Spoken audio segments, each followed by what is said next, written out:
Welcome, Ashley Matkovic, to the Unstoppable Marketing and Mindset podcast with me, MG, but also the incredible Ash today. Thank you so much for joining me.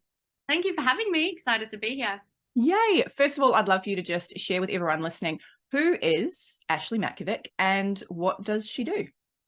Okay, well, that is a very broad question, but I guess I will put it in the focus of my business, which is Fusion Biz Co, which you've been a big part of for the past 4 or 5 years now or so. But I started running social networking events probably 10 years ago now. Over 10 years I ran my first event. It's crazy to think that's how long it's been.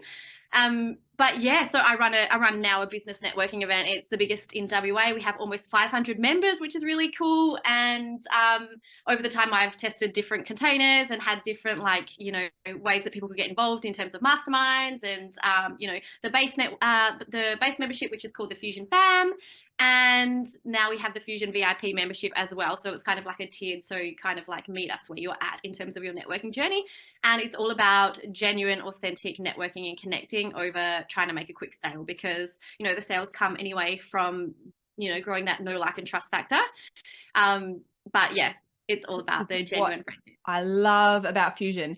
And I want to lead into, I feel like I'm going to come back to another question first. Why did you choose to do this?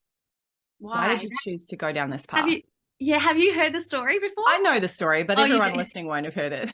Yeah, cool. I didn't know if that's the story that you are asking for.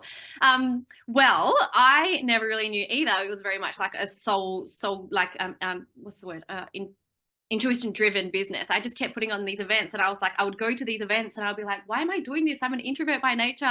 It's so out of my comfort zone. I would like be in the toilets at the event thinking, this is my last one. I'm never going to put another one on again. I hate this. Why am I doing this? But then, I'd walk away from the event and be like, oh my God, that was so good. I connected so nicely with everyone and everyone had such beautiful conversations. And anyway, so I was sick of going to events and feeling like that way. So I went to see a hypnotherapist. So hopefully she could figure out what was going on, in the subconscious level. Because it's like my body would have a freak out anytime I would go into these events. And I think people can relate to that, right? There'll be people listening that have that same kind of experience going into events. And yeah, if you're having an experience like that, it's something that's probably happened in your past that is triggering that body experience that you're having. Anyway, so I went to see Shah, who's a hypnotherapist, and she took me back all the way to my year 2 classroom, where I just moved from one side of the country to the other, and I was crying every single day going into that classroom because I just could not find my people and I felt so out of place. And anyway, after about 2 weeks of crying, my mum dragged me into the year 2 classroom in her slippers and her dressing gown. I didn't know the slippers and dressing gown part. Yeah, she was. Yeah, she did. And she said, okay, Ashley, who do you want to be friends with? And I pointed to this little blonde girl, and she took me over to this little blonde girl. She's like, what's your name? She said, Elise. She said, Elise, will you be friends with Ashley? And she was like, yeah, sure. And anyway, that's still my best friend to this day, which is really nice. But so yeah, anyway, she took me out of that hypnosis and took me back, and we did the healing and things like that. And then she said to me, she was like, do you realize that you had to have that experience so that you could build this welcoming network of women, that they could come and feel safe and not judged and be themselves. And I was like, wow, yeah, that really makes so much sense. And, there's been layers and layers and layers, and I still get nervous and things like that. But yeah, it really helped me to understand why I started Fusion in the first place. It's so beautiful. I love that story. It gives me goosebumps every time you share it. And I know because we had a conversation earlier in the year, we just moved, not across the country, but upstate. And my daughter, same thing, same age, going into a new class. And I was like, oh my gosh. And, she's made great friends now. But the moments that we have in our childhood can be so pivotal in creating the meaning in our adulthood. And we can choose how it shows up in our actions. Sometimes we think a trauma is like a negative thing in our life that made us experience things in a certain way, but actually it can lead to what you've created with Fusion Biz Co. And I mean, I have actually only been a part of Fusion since 2020. So I love how, because I'm such an integral part, right? I'm so in it. People think I've been in there from ages ago, but it's only been 3 years because I joined, funny story, I joined in your post-COVID party in 2020, because you thought in winter, you were like, it's post-COVID, yay, we can have events again, because you had no fucking idea that it was going to keep going for another 2 years at that point. It was just the beginning, I know. Yeah, and I'd been thinking of joining, and then COVID hit, And obviously there was no event, so I didn't join. And then I came to that and joined post-COVID, in the middle of COVID. But that's actually where I joined. And it just goes to show how strong a connection can be to make you think, I've known MG for like 5 years, but it's actually only been 3. So yeah, wow, that is crazy. I mean, well, you do bring big energy, so it doesn't surprise me that it feels like you've been there since the beginning. I know, yeah, I love it. And I've heard you say it before, and I'm like, when should I tell her that it's actually only been 3 years? You probably wanted to wait till it got to 3 years, so it sounded longer than 2 and a bit. 2.5. Yeah, true. Yes, true. And I want to talk about why Fusion is different, because like I said to you before this, I could record a podcast on this, and I talk to other people that aren't in WA about this and say, like, the networking that you do at Fusion is so different to other networking. How do you do things differently to, say your BNI or your just your standard kind of old school networking? How is Fusion different? Well, it's really important to me that when people choose to come to one of the Fusion events, that they feel welcome and safe, because, I never felt, I know exactly how that feels, and it's not a nice feeling if you don't feel welcome and safe. So for me, it starts, ages even before the tickets go on sale, from that customer journey of how it's going to make them feel welcome when they get to the door. So, it's in the landing pages of the events, setting the scene that they're going to be really welcome there and safe. And then it's the pre-event email, and you've read them. It's like 3 pages long with all the information you need to know, because I know how stressful and nervous it can be if you don't know what you're walking into. So I make sure I give our guests every single thing that that they can expect. And then when they get to the door, we make sure that they're warmly welcomed. And then we sit down and do a roundtable style discussion. And this is where it gets really juicy, because I get people to really open up their hearts and drop down their walls so that they can talk about something that actually really matters to them. Because you'll go to some networking events, and if people are not invited to do that by the host or the speaker, or if someone doesn't lead the way first, you'll find you'll always get surface level conversations, and then you'll walk away feeling like that was not worth your time. And that's not what I want Fusion events to be. I want you to walk away feeling lighter, something, so that you've shared something that's on your heart. It could be a challenge in your business, it could be relationship issues, it could be, anything that's going on in your life or business, so that you can kind of mastermind it with those people at your table and just realize you're not alone, and share experiences and stories, and because that's how we learn from each other. So it's business networking, but I would say it's probably more like a mum's group, but for business people, because business is really hard. Being a mum's really hard. So you get a mum's group when you have a baby, right? But you don't necessarily go and get a business group when you start a business, but you definitely should, because you need that support. Yeah. And one of the things that you've shared before that I loved, that I almost, at first I was confused, because you said, leave your best self at the door.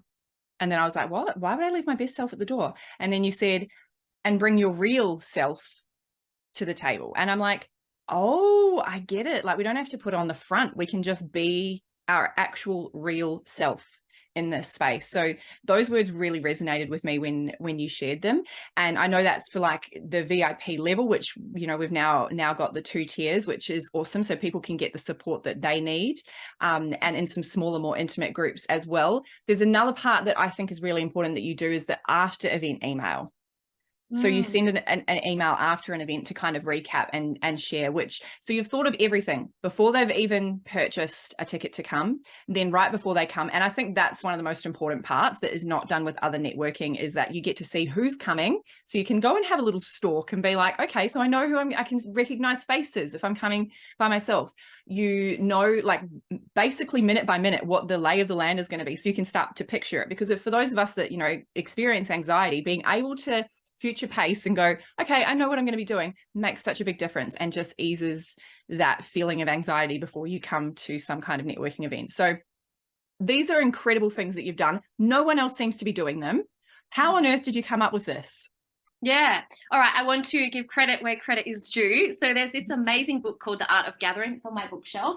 I think, so when I was starting to launch VIP, I wanted to step it up a level. So I read that book, and it's all about how to create a really, rich gathering of people that, come and bring. I actually got that quote from that book, leave your real best self at the door and bring your real self. And yeah, it just goes, it's like how to run an event, but it's not how to run an event like, the color palette and the flowers and things like that. It's like how to get people to actually have a really good time. And so, yeah, if you run events, please read that book, because my pet hate is when I go to an event and we're not given that invitation to kind of open up or even meet new people, because people generally won't go outside of the circle that they come with unless they're invited to. And you did that really well at your podcast launch party. I love that you did that and, you know, invited us to go and meet someone that we didn't know and have a conversation, because everyone wants to do that, but they won't necessarily do that just off their own back. So I think that made the night. I couldn't get people to leave. yeah. I was literally packing up around people, and because of the new connections they'd made, they weren't leaving. And that's the art of being able to make those connections with people, which I think you've obviously done really well. And I love that you shared, first of all, that came from that book, but that you've been doing this for like 10 years and VIP only just launched like in the last year. So you're still up leveling and going, how can I make this VIP experience even more potent, even more like we feel like a real community, like that sense of belonging. And now I've written down that book to read, because anyone that has a community, you know, we need to know how to support people in that. I think it came naturally to me because I have a teaching background.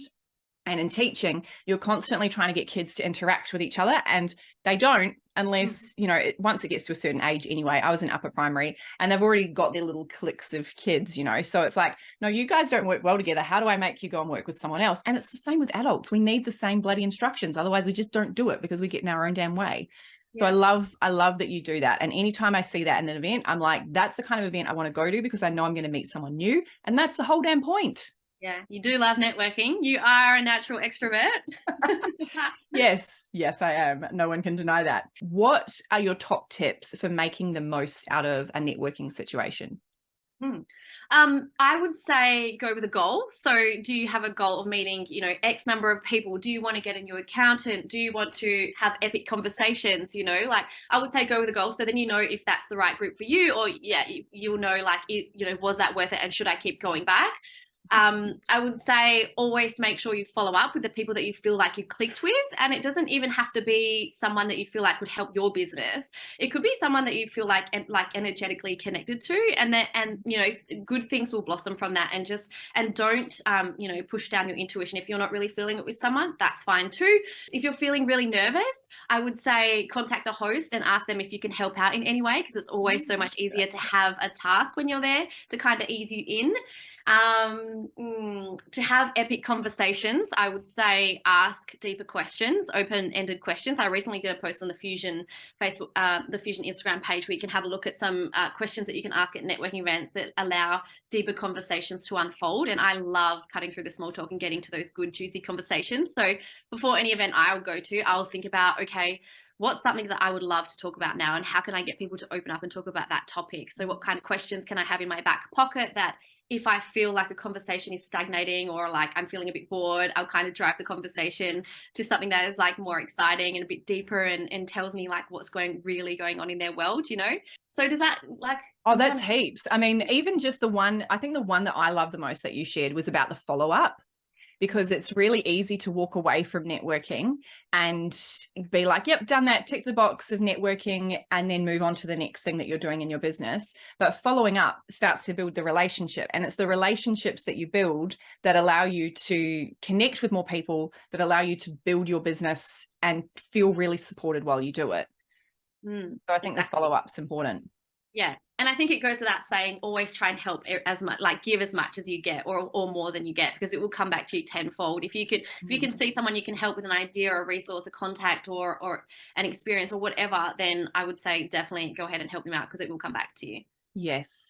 Yeah. So that kind of leads me into the idea that some people have, or the belief that some people have, that networking is all about like making sales and, you know, like finding your next client, that kind of thing, which I don't feel like Fusion is really about in terms of its values.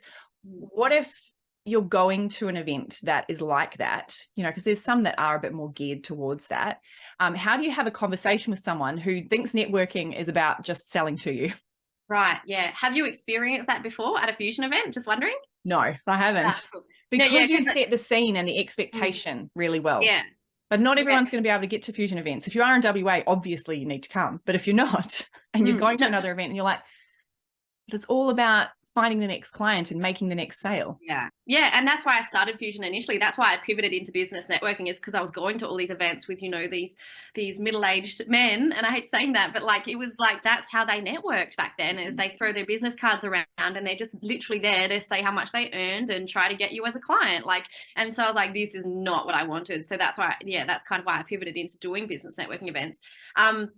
But I would say if you find yourself like at an event like that, that's why, being able to steer the conversation in a way that benefits both of you by asking them, because people love to talk about themselves as well, right? But can you ask them kind of questions that are going to go on to, I guess, a more personal level? Like, what was one of the questions that I had is like how did you come to that perspective? Or I can't think of them off the top of my head, but yeah.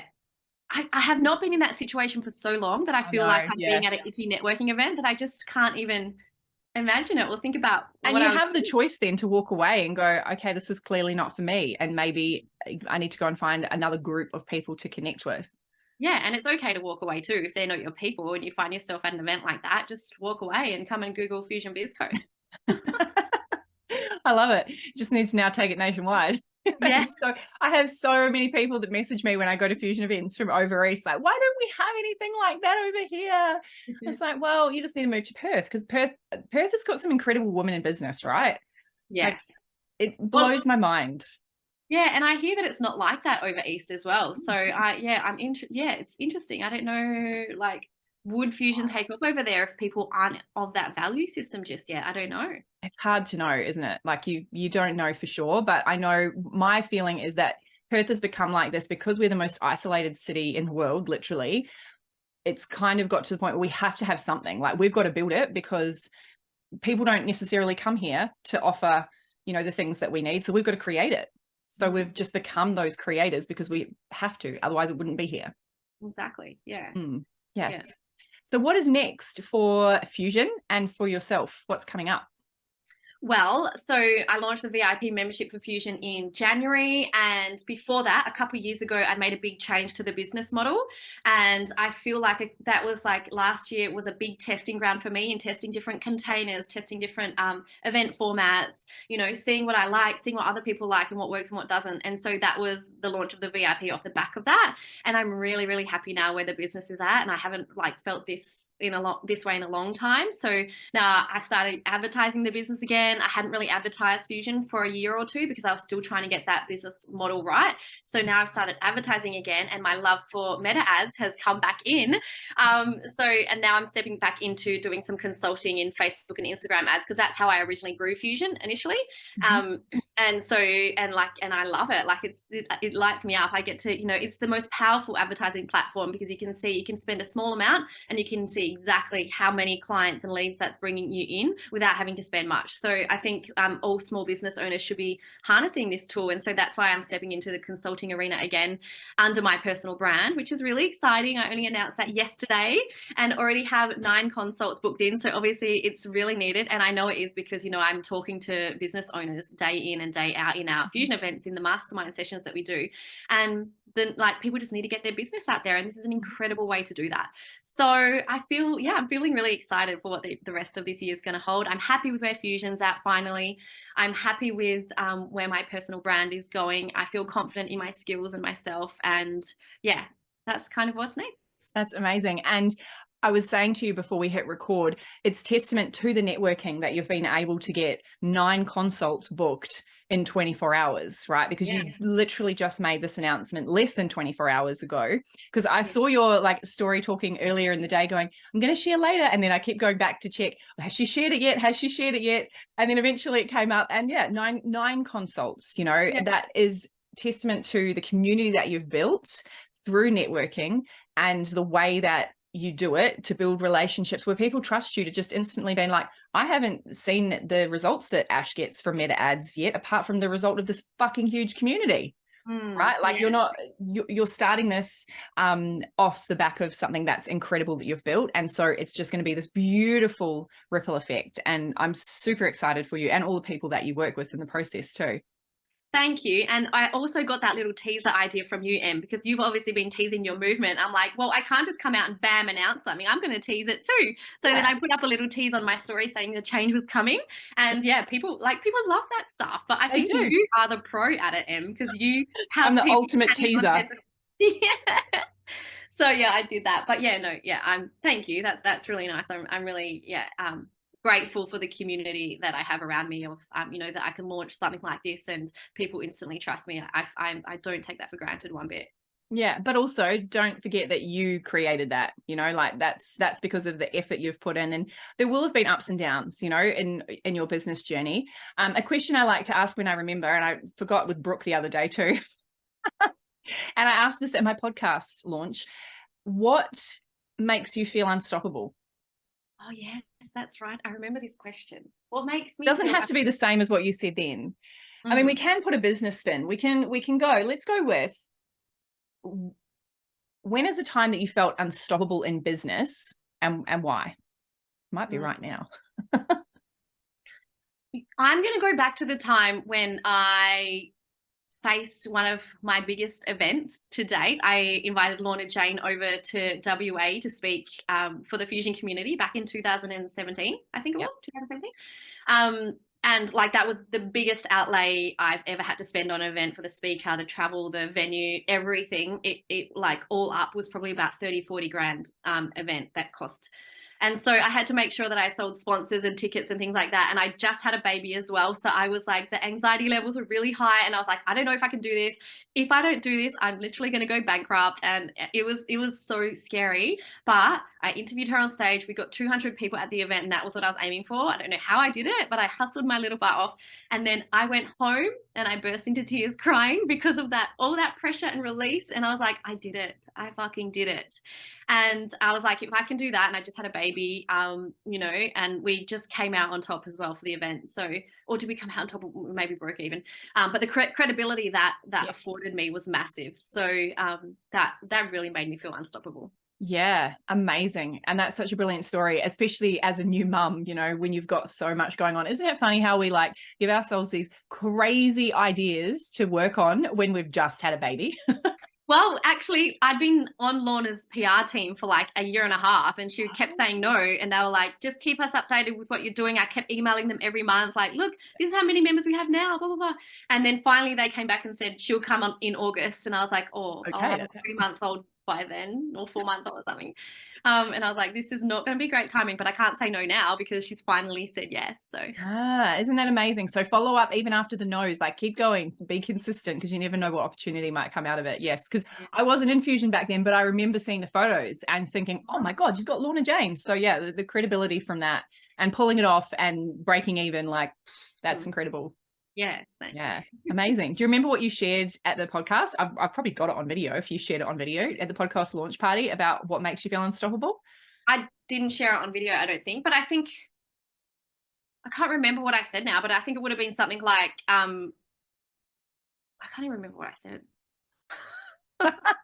It's so funny. Were you maybe a few wines in at that point? Yeah, I definitely do love a wine. But maybe that makes me feel unstoppable, having a wine.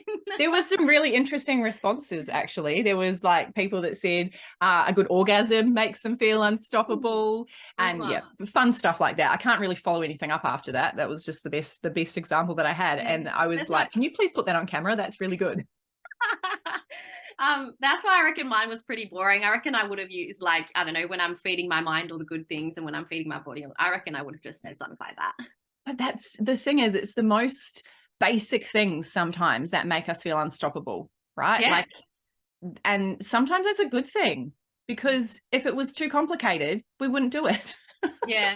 I feel like listening to other people's stories really makes me feel like unstoppable, because I'm like, well, if they can get through that, then I can get through something like that. And that's what my podcast is actually about, sharing stories of people coming through challenges and how they got through it. And so, yeah, I guess that's probably like listening to other people's stories and realizing we're not alone. That probably helps make me feel unstoppable. Yeah. And that's a great segue into your podcast. What is your podcast called? Biz Secrets Exposed. So we share stories and expertise of our beautiful Fusion members. And yeah, I just love sharing everyone's stories. I'm a big story person. Yeah, amazing. So I'll put that in the show notes. I'll make sure there's a link to your podcast in the show notes. How can people find you? And I'll make sure there's links in the show notes to all of those places as well. Yeah. So probably Instagram is the best. So at Fusion Biz Co. And my personal one is at Ash Matkovich, Matkovic. And the website is www.fusionbizco.com.au. Amazing. I've totally been saying your last name wrong. It's all good. I've only just learned how to say it. Matkovich. It's got the ch on the end. Yeah. I say k on the end. You should hear how my 4-year-old says it. It's so cute. Oh, I would love to hear how she says it. That would be. Put it on my story. Yeah. Yeah. Yes, I can imagine. Awesome. Thank you so much for joining me today, Ash. Thank you for having me. It's been so fun. I love your energy, Em. Mwah, mwah.